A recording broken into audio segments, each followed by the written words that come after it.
On commence, messieurs. Donc on est avec Trépalium aujourd'hui au M-Fest. Donc je vais vous demander de vous présenter un à un. Et le groupe? Haroun, guitare. Nico, guitare. Kéké, chant. Sylvain, batterie. Ok, alors le nouveau Trépalium Voodoo Moonshine sortira chez Clonosphere et Sin of Mist le 6 octobre. Vous pouvez nous en dire un peu plus sur cette sortie? Eh bien, ça va être une sortie nationale dans un premier temps. Après, il y a des promoteurs enfin des mecs qui vont bosser un petit peu la promo en Angleterre, en Allemagne, donc qui se sont associés à Clonosphere.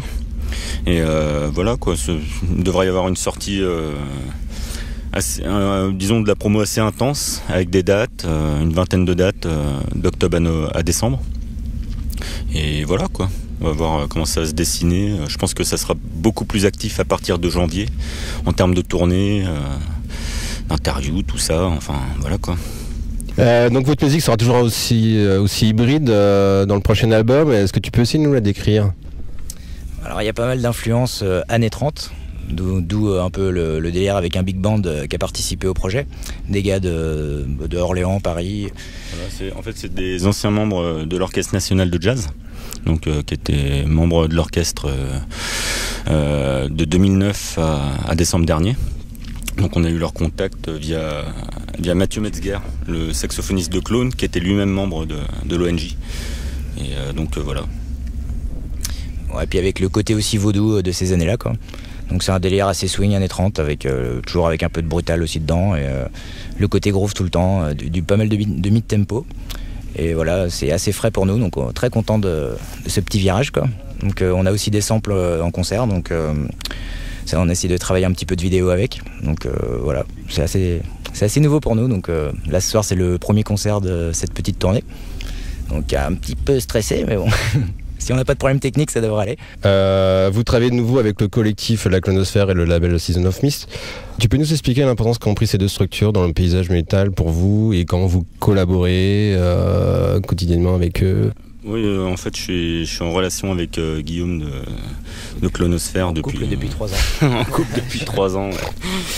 Non, c'est qu'en fait, on a collaboré sur HNP de la même façon, donc il n'y a pas de raison que ça change parce que ça fonctionne très bien. On a confiance en Guillaume, il a les réseaux qu'il faut via Season of Mist. Il a appris beaucoup depuis qu'il a lancé Clonosphère en tant que label. Il a eu beaucoup de contacts. Et nous aussi, voilà, on est devenu plus efficace avec le temps, donc il y a une belle osmose, donc ça devrait rouler, quoi. Vous avez toujours été un peu singulier pour moi sur la scène métal, et pourtant vous ne disparaissez jamais, on vous voit toujours réapparaître malgré l'état du marché du disque et la scène métal qui n'est pas non plus folichonne. Comment tu peux expliquer le fait que vous surviviez et que vous reveniez tout le temps à la charge? Oh là, je pense qu'il y a plein de facteurs. Déjà, Trépalium, comme tous les groupes, c'est bien géré. C'est Ludo, c'est con qu'il dorme. Parce que c'est lui qui gère ça et il fait ça. Par rapport à quoi? Par rapport au fonctionnement économique du groupe déjà. Ah oui, oui, effectivement, comme dit Kéké, Ludo c'est le trésorier, on passe par une asso, donc lui c'est vrai il gère un petit peu à ce niveau-là. Moi je vais vachement driver au niveau de la musique, Kéké il a son univers, il développe, on discute un petit peu au début, après il développe son univers. Après on est tous impliqués au niveau de la qualité de la musique, sur scène, de l'interprétation et tout. Et Ludo c'est vrai qu'au niveau structurel, relations, paperasse, tout ça, il se venge là-dessus un peu. Et il le fait très bien, donc c'est vrai que comme dit Kéké, c'est un des facteurs aussi, c'est qu'on a tous des rôles, on voit. Par exemple, moi je donne beaucoup d'énergie dans la composition et la com aussi entre autres. Et donc on me laisse faire là-dessus parce que voilà, ça fonctionne et on s'encourage mutuellement, quoi.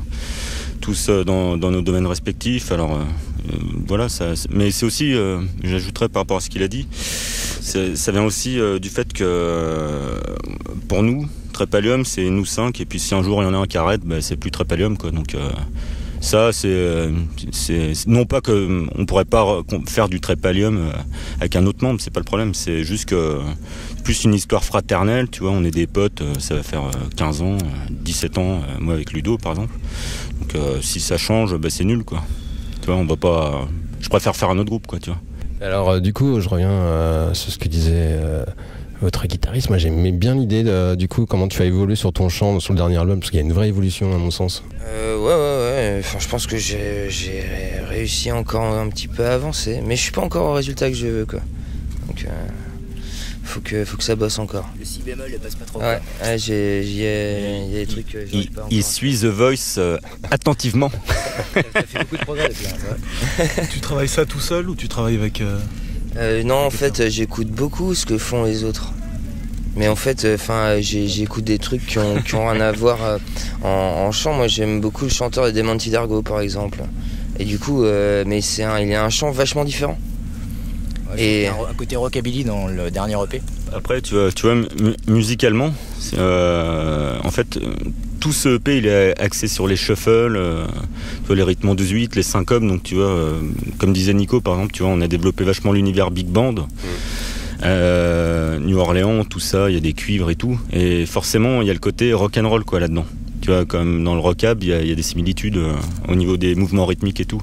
Et Kéké, comme c'est un fan de rockab, entre autres, donc voilà, ça s'est marié naturellement en fait. Et c'est vrai qu'il y a une alchimie. On s'est vachement retrouvé en fait dans ce EP, quoi. On est vachement dans notre élément, quoi. Ça c'est clair et net. On l'a vraiment ressenti, on en a beaucoup parlé entre nous. On se sent bien esthétiquement, artistiquement dans ce EP et c'est nous, quoi. D'accord. Et je pense qu'on peut que s'améliorer tant qu'on cultive ce côté qui nous est propre, quoi. Se rechercher, quoi. Tu vois. C'est vrai que HNP, par exemple, on en est tous contents, hein. Et puis il y a des gens qui l'aiment bien, d'autres qui l'aiment moins bien. Mais c'est une facette de nous, hein. On ne s'est pas trahi, on y a mis du cœur, mais c'est une facette plus métal et peut-être que ça nous correspondait moins parce qu'on est, au fond de nous, on est tous rock'n'roll. Tu vois, Kéké, il a RLH, des groupes justement qui sont plus black and roll, tu vois, des trucs comme ça. Ludo avec 20, ils ont New Soul, tu vois, c'est du rock'n'roll. Moi et Nico, on adore le rock en général. Donc c'est vraiment plus nous, quoi. Voilà. Clairement, les jazz manouche, ouais, tu t'en sers en fait dans les guitares, non? Bah, un petit peu, ouais. C'est vrai que c'est pas évident avec la disto de faire sonner une pompe. Ouais.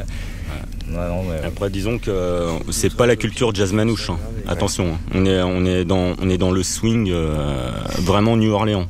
C'est-à-dire la culture big band des années 30 et pas le swing européen acoustique. On n'a pas le son pour, déjà. Voilà, quoi.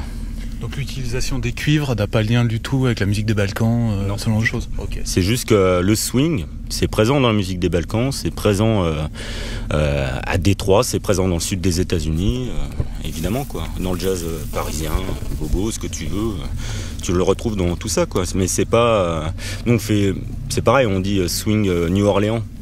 Évidemment, il y a une mayonnaise qui unifie un peu tout ça, qui donne une direction, c'est qu'il y a l'imagerie aussi qui part dans ce délire-là. Il y a les textes à kéké dans la culture vaudou qui étaient présentes dans le sud des États-Unis et dans d'autres pays d'ailleurs. Mais tu pourrais très bien imaginer aussi, je te parle d'un point de vue musical, l'aspect cuivré peut te renvoyer, je sais pas moi, au côté Les Affranchis, New York, ou j'en sais rien, tu vois. Tu peux imaginer un peu ce que tu veux, mais c'est du swing en général en fait, quoi. Et Sylvain, je voulais te parler, toi en tant que batteur, du coup t'as souvent aussi passé des étapes comme Kéké qui sont notables, je trouve, sur chaque album. T'as cherché à chaque fois à changer un peu ton jeu, il me semble, non? Est-ce que t'as recherché encore un nouveau swing, une manière de jouer un peu différente, t'as proposé des choses sur le prochain EP? Alors en fait là, l'EP ça s'est passé complètement différemment parce que Haroun a tout composé au préalable avec une boîte à rythme. Donc en fait moi j'avais déjà une image de tous les plans, tout était programmé en fait avant. Il y avait tous les mouvements rythmiques. Ouais, tous les mouvements rythmiques, quoi. Et après voilà, moi j'ai adapté mon jeu en fonction de ce qu'avait fait Haroun, quoi. Donc bien sûr j'ai modifié des trucs. Après j'ai suivi quand même pas mal la trame de tout ce qu'il avait composé en avant, quoi. Donc c'est une autre méthode, mais ça nous a permis d'avancer quand même assez vite. Alors Kéké, toi qui proposes un univers vaudou pour cet album, je voulais t'informer que Arte va sortir une série en 2015 qui va s'appeler Trépalium. J'ai vu ça. Ouais, j'ai lu ça, ouais. Tu sais de quoi ça traite? Non, j'ai juste vu traîner le truc là vite fait, je me suis dit bon, bah voilà. Le travail en entreprise c'est pas loin, une société où en fait il y aurait moins de 20% de la population qui travaillerait. Excellent. Ah, bah c'est tout nous ça. On y vient. C'est mon programme. Mais les autres sont en train de le faire à ma place. Ok. Est-ce que vous avez des noms là pour cette tournée à venir avec qui vous allez tourner des gros groupes comme vous aviez fait lors de votre dernière tournée avec Gojira donc notamment. Et là vous avez des gros noms annoncés avec qui vous allez tourner, des idées? On a deux dates en Belgique, on attend des confirmations pour l'Angleterre, peut-être 3 dates. Puis deux dates en Espagne, il y a un promoteur en Espagne qui a écouté le EP. Ouais. Donc notre tourneur lui a envoyé le son en privé et tout, et il a kiffé, il nous a calé 2 dates. Donc voilà, ça se met en place. Maintenant je pense que si on doit faire du tour support, ça sera à partir de 2015, début 2015. Ok, allez Trépelum, je vous remercie pour cette interview, puis je vous dis à bientôt sur la route quoi. Et merci à vous. Avec plaisir. Pas de soucis.